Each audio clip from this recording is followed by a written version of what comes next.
Welcome. This is 20-minute all levels weights. So if you are new, that's just fine. If you have done weights for a while, that's also just fine. People who have done weights for a while will do a heavier weight. Those who haven't will either do very low weight or even skip the weight some of the time and just get the form down. So come on and join me on your mat. Find a comfortable seat, and you'll probably want some padding for your knees for a little bit later, whether that's a towel or a blanket, that's just fine. I have a couple of 5-pound weights and a 10-pound weight. I always do lower weight when I'm recording so that I get less winded. Feel free to get whatever weights that you have so you have a variety to choose from, and I will talk you through this, okay? But I would say if you're newer, let's go 5 pounds or less. All right, so first, let's just warm up a little bit. Bring your hands to your legs, take a full breath in through the nose, and sigh that out through the mouth. Do that one more time. Inhale, and big sigh out. Reach up, get nice and long, and then lean over to one side and take a stretch. Open through the waistline and the side body. Come up through center, both arms up, and then take that to the other side. Keep breathing, make sure you're not holding your breath. Come all the way back up. Interlace your fingers behind the head, open your chest, lift your heart. Exhale, round in any amount. Inhale, open, and exhale, round in. One more time, open the chest, elbows back, pecs, get that stretch, and exhale, round in. Inhale, come all the way up. And exhale, float the arms down. Roll the shoulders back and down a few times. I realize I'm gonna take my necklace off because it's making some noise and we don't want that. Come to an all fours position, and this is where that padding might be useful to you. We'll start to bring some movement into the spine. So we're going to, like a barrel, roll around. So you go to the right, down, left, and up with the torso. Circling around, this helps us get into the joints of the shoulders and the hips also. And then reverse that rotation. Keep your breath as smooth as possible here and as focused as possible so that you do recognize, as I mentioned, whether you're holding or not. Sometimes when we're doing weights, we hold the breath. We don't want to do that. Now turn your fingertips back towards your knees. If this bothers your wrist too much, then just stay in your all fours position with the fingers pointing forward. You can lean back, tucking the toes any amount to open up across the underside of the forearm, which when you're holding onto a weight gets very condensed. Take a deep breath in, exhale, and let's go into our first classic downward facing dog. Hands down, tuck the toes, reach up and back. So we want to prep the body, and that's what we're doing. Making sure that we have a little length, a little stretch. Bending one knee and the other here. And lower down to the knees. So we're actually going to start working the glutes. And what I want you to do, I'm actually going to turn this over, is I want you to take your knees pretty close to the edge of your towel or blanket. And you can either hold one heavy weight in the hands like so with straight arms, or two weights that are lighter in the hands, straight arms. Your knuckles point down towards the floor. Now tuck your toes, and we're gonna hinge at the hips, sending the hips back to hover over the heels. Now the key here is hovering, you're not sitting on the heels. And then come all the way back up, and as you take the hips over the knees, the hands will kind of glide in front of the thighs, in front of the hips. So you're hinging, it's very slow movement, and we're coming up and down here with straight arms. We're just letting ourselves travel slower than molasses. And there's a trick here. The closer I take my weights to my knees, a little bit easier this becomes through the core. If I start to take my weights more diagonally out, this becomes a little tougher in the core and definitely tougher in the glutes and the hamstrings, which is where we're mainly focusing on getting stronger with this action. One more time down and then all the way back up. Now, place your weights to the side or your one weight, depending on what you had, and step one foot forward. Whichever foot you have forward, the opposite arm is going to grab your weight, okay? And then from here, we're just gonna do a bicep curl with one arm on the opposite side of the leg that's forward. And the leg that's forward, you're gonna reach your arm straight up. I know this seems really weird, but I'm taking you into shapes that you're not used to making, and we're helping to create new neural pathways in the body by doing this. We really need to look at the science and see how movement affects the strength and structure of the brain, and changing up out of our habitual movement does that. One more lift and lower. Slowly put your weight down. Come into a kneeling position, straight back to your downward facing dog. Take a deep breath there. Exhale, lower to the knees. Rise up to that high kneeling and then step the opposite foot forward. You're going to take your weight in the other hand here and begin to do your bicep curl. And I'm not really giving you much cueing on a bicep curl because it's extremely sort of obvious. You're just lifting and lowering, and you're not looking for speed, and you're not swinging wildly like this. We're not using our torso to help lift. Lift the other arm, reach it straight up and down. Keep that bicep curl going. Now, whenever you're doing my weights videos, I have hair stuck to my lip, that's fun. Whenever you're doing these videos, you can choose to go slower, which gives you more time under tension, your muscles more time under tension, or a little faster, but I never want it to be really speedy unless I specifically say that. So we want to care for the joints as we work the muscles. Let's do two more. 1 and 2. Put your weight down, shift your knee back, downward facing dog. From here, lift your right leg up, take a stretch, reach, and put that foot back down. Left leg gets a turn, reach. We're just bringing more blood flow and stretch into the legs. And exhale down. Walk your hands back, take a little bit of a fold, and bend the knees any amount for that fold. Prepping the hamstrings.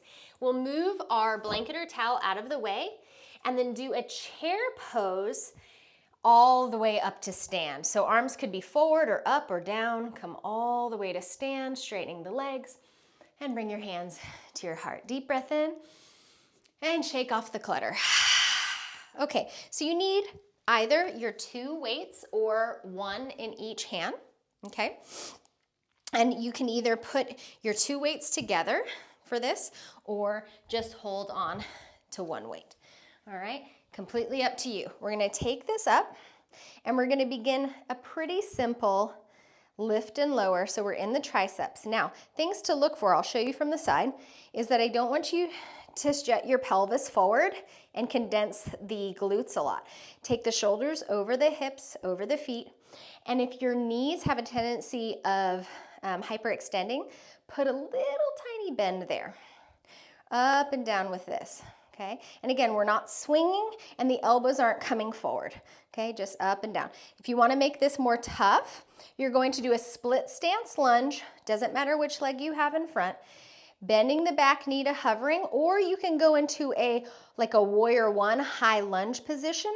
You choose. Keep working. I really want you to get kind of a little fatigued in those triceps. You can always lose the weight completely. We'll step up and switch sides if you're taking that split stance. You're not on a tight wire. Your feet are actually wide enough apart for you to sustain the balance. Keep going. 3, 2, 1. Bring the weights in front of you. Step forward. All right.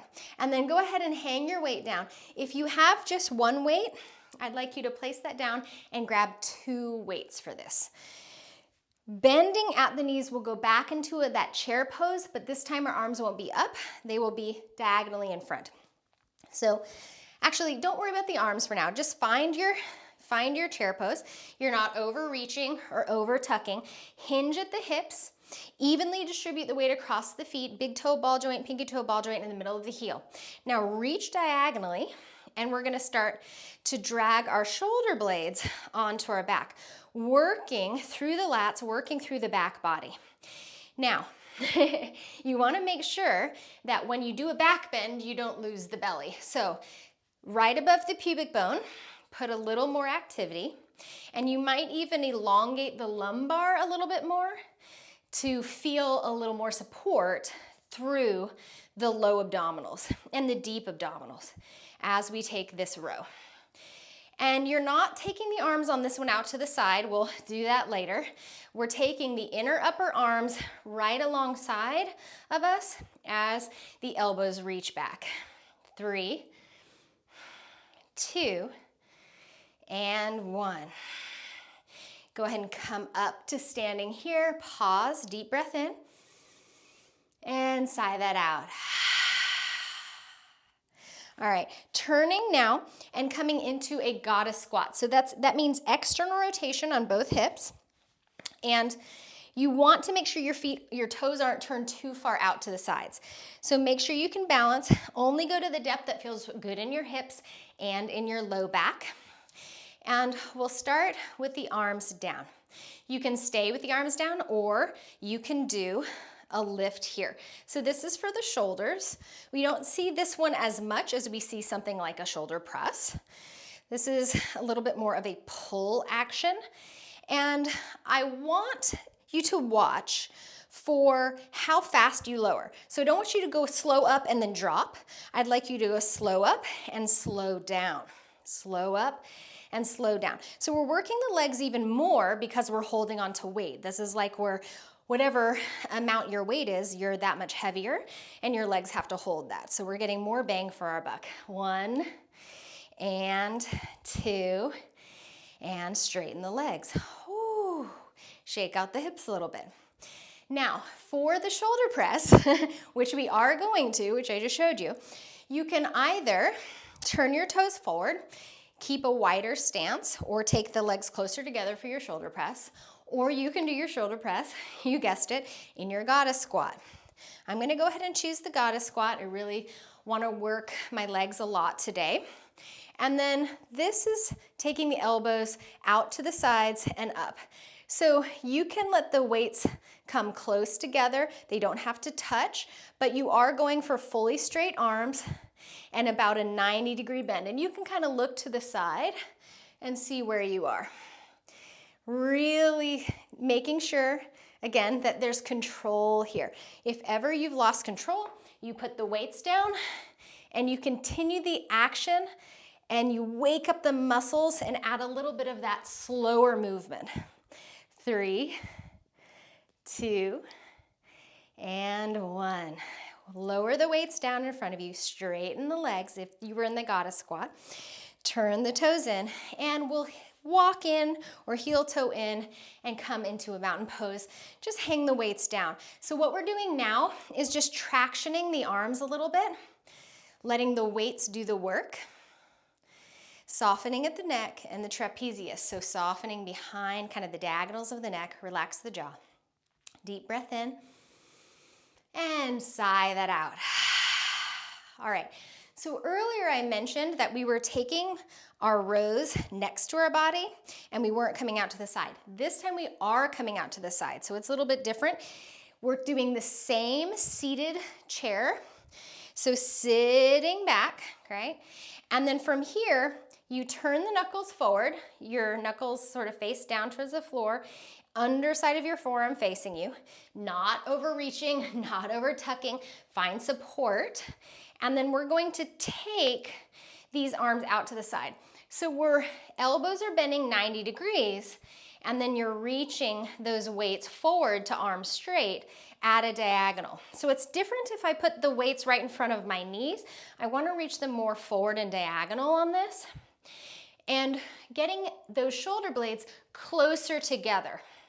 This is not an action we do in our daily lives very much at all, but it's tremendously helpful for not only the upper body, but also our back body. Let's take 3, 2, And 1.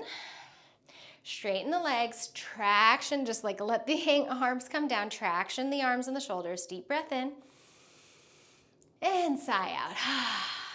All right, move your weights to the side and give yourself a little break for a moment. So take your feet wider than hips distance and we'll just swing and sway around a little bit.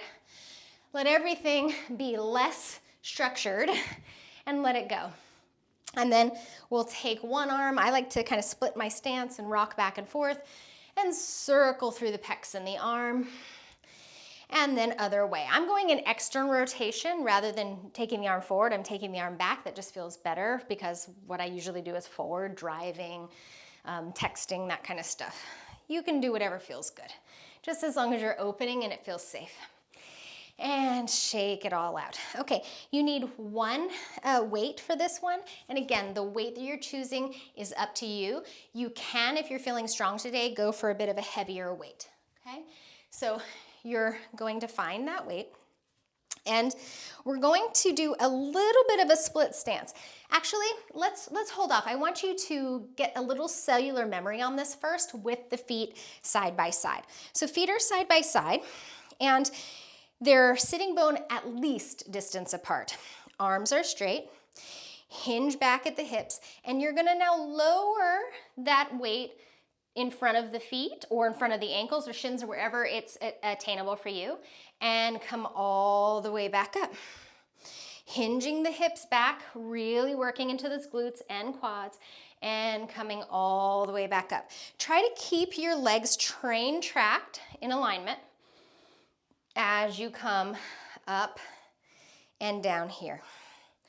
Okay, now from here, we're gonna do the same action in a bit of a split stance where you're on the ball joints. For me, this is my right toes. I'm on the ball joints of those, and I'm gonna do the same activity as I would with my feet side by side. The weight will be closer over the foot rather than in front of the toes generally for this. But you'll start to feel that you're loading whichever leg is in front for you, you're loading that more. And you'll probably feel the hamstrings really talking to you, and that's good. In a lot of our workouts, we neglect the hamstrings a lot. We kind of lengthen them and try to get flexible there, but we don't get strong there. Okay, switching your split stance. The feet are not very wide apart, okay? So please keep that in mind. Not like in our lunges. Up and down. You're keeping your hips hinging back. So I don't want you to think knees forward, something like this, where your back knee's coming close to the floor like that. You're actually hinging the hips back and taking the long arms, holding the weight, up and down. And yes, your torso does lean forward in order for you to do that. Woo. We are going to feel our hamstrings tomorrow. Working our posterior chain, the hamstrings are part of that, is super important. Posterior chain is just a fancy way of saying the back body. Anterior chain is the front body. One more time. And all the way up. Feet together. Hold on to your weight. Breathe here. Take another deep breath in. And sigh that out. Widen your stance. We don't have much longer, guys. Stay with it. You're doing great. And you might want to go for a smaller weight or no weight. Even a block would be useful. I've probably already called this a block today. Old habits die hard. All right, we're going to take the weight and we're going to bring it forward. Anytime you have a weight forward, and this is one of the things I talk about in my weights, tips, and tricks video that's about 7 minutes long, you might want to look at that one. I talk about if you take a weight long away from you, it's harder to hold that weight than if you had a bent arm or a shorter lever. All right, now from here, we'll take the weight up and forward. Let this be a lot about the core, up and forward. Obviously the shoulders are working, but you'll probably feel the core and the glutes have to help you stabilize this long lever with a weight at the end of it. Up and forward. Now you're going to, like it's the, what is that, with the sand in an hourglass, that you're turning 2 directions. You're gonna take one hand on top and one hand on bottom. You can do this with no weight, like this, and you're still working that external and internal rotation of the shoulders alternately. And with the weight, you're working a little more core. 3, 2, and 1. Oh, bend that in, reach it down. This could be a good place to put the weight down. And we're gonna reach it over to one side, up to another side, and down. Continue the same direction of circle and allow yourself to play with how much your torso turns in order to follow, or keep the torso more stable and let the work come from the shoulders to make the circle. Let's reverse other direction. If you're going to stabilize through the shoulders and do it more shoulder isolated, I would recommend first doing it with the torso allowing to turn a little bit. And then as you feel comfortable and you're a little more warmed up and you have those neural pathways created, then you can do it mostly from the shoulders. Oh my goodness. Go ahead and pause, deep breath in, and sigh that out. Come on down to a seated position for the last activity. This can be done with or without a weight. You're gonna come down into a bridge pose. You can use a heavier weight as long as you feel comfortable, and it's kind of like right where those bony prominences of the hips are. Take your feet at least hip distance apart. Root down in the same way you did when you were standing. Big toe ball joint, pinky toe ball joint, middle of the heel. And then from here, lift up the pelvis, scoot the shoulder blades a little closer in if you're high enough to do that, high enough with the spine. And then we're doing a very controlled, very small range of movement, lifting and lowering, up and down. Now, if that becomes too much, you just simply get rid of the weight, but you keep the movement slow, please, okay? Up and down. And I'm just kind of using my thumbs here to secure the weight and make sure that it's not going anywhere. Lifting and lowering. I love bringing in so much of that posterior chain in today's practice because a lot of times weight workouts are really focused anteriorly, and that's where most of us are generally already stronger. So if we can bring in the back body more, then over time we're balanced in our strength front to back. 2 more times. And last time, slowly come down, move your weight to the side, keep one knee in, extend the other leg, open those hip flexors and the opposite glutes, switch sides, get that nice stretch. And we'll take a modified happy baby, hands to the knees, and just let the knees roll out to the sides. You can move here if that feels softening to you, or you can come to more of a classic happy baby pose where the hands want to land. It's totally up to you. The trick to this one and feeling what you want to feel is to either reach the tailbone away or reach the tailbone towards you or find something in between. I want you to feel how changing the tilt of the pelvis informs the stretch. Deep breath in, exhale. Hug the knees back in, point the toes, flex, point, and flex. I should have said the ankles. And bring the legs forward. Favorite twist, you know I usually end with favorite twist. We're not changing it up today. If it ain't broke, don't fix it. Take your favorite twist. Give your spine that love, as well as any glute stretch or upper body pectoral stretch you might find. And go ahead and switch sides.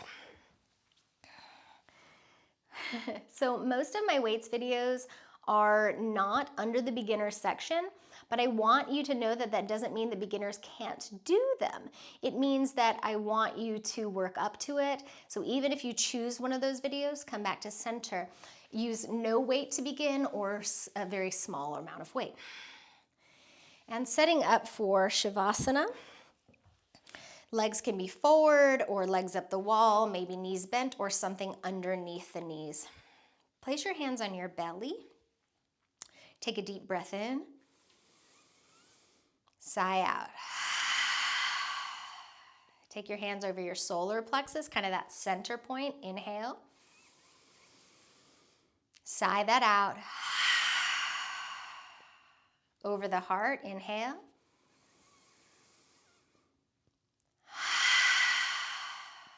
And then arms just go wherever it's most comfortable to you. If you want a passive heart opener, feel free to take the elbows out to the side, laying the arms down, and maybe putting one hand on top of the other, however that's comfortable for you. Give yourself some moments of peace and moments for what you just did to integrate. I do highly recommend that you eat some high quality protein within an hour of this workout, or take some amino acids, especially if you're not used to working out, so that you can rebuild and repair the muscles. And stay here in your Shavasana as long as you like. I want to talk just a little bit about that, so keep resting. And what I want to say about that is when we work out, and especially when we work out with weights, we are creating tiny little tears in the muscle fibers. This is what we want. We are actually breaking down. Working out is a breaking down. And it's your resting period after that that is the building and strengthening time. So that is why I'm saying to get that high quality protein and those amino acids to do the rebuild. I don't recommend doing challenging weights workouts every single day or high intensity interval training every single day. My recommendation would be to do a harder workout one day and a softer one the next, or maybe it's a workout and yoga, or workout and taking a walk. But really thinking sort of like my eventual program will be that I'm making a program called Muscle Meets Mindful. You kind of have a more muscle day, mindful day, muscle day, mindful day. Not that we're not mindful every day, but you kind of get the gist. The healing, the repairing is key. Thank you so much for being here. I really do appreciate you. I think you know that, but I can't stop saying it. Thank you so much. Have a beautiful day. Namaste.